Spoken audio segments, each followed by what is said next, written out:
इजरायलमा बसेर मालदिप्सको फिल गर्न चाहनुहुन्छ यहाँ आउनुहोस् होला एनएफएकमा। यो चाहिँ पर्छ किरात ब्यालिकमा। हेर्नु सक्नुहुन्छ। लु हेर्नुहोस् त भ्यू। अम्बो हेर्नुहोस् त यहाँ मालदिप्सको भाइब्स चाहिँ यहाँ दिँदो रहेछ है। तपाईँहरू पनि इजरायलमा हुनुहुन्छ भने चाहिँ don't forget to visit here एनएफएकमा। म तपाईँहरूलाई लोकेसन पनि लेखिदिन्छु है। तपाईँहरू चाहनुहुन्छ भने म तपाईँहरूलाई यहाँको डिटेल्स पनि भनिदिन्छु। यहाँ हेर्नुहोस् त मालदिप्सको भाइब्स आउने चाहिँ यहाँनिर इजरायलमा किरियात ब्यालिकमा रहेछ। लु एनएफएक भन्दो रहेछ यसलाई चाहिँ। तपाईँहरू नेटमा सर्च गर्नुहोस् एनएफएक भनेर होइन। अनि चाहिँ तपाईँहरू आउनुहोस् यहाँ भिजिट गर्नु। हेर्नु सक्नुहुन्छ।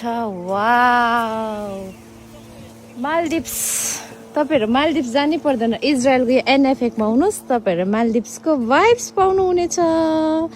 र यस्तै एकदम ट्राभलको भिडियोहरू हेर्नु चाहनुहुन्छ भने चाहिँ मलाई फलो गर्नुहोस् होला। म तपाईँलाई हरेक दिन प्रयास गर्नेछु कि तपाईँलाई यसो ट्राभलको भिडियोहरू देखाउने र कहाँ कहाँ चाहिँ इजरायलको घुम्ने ठाउँहरू राम्रो राम्रो रहेछ होइन।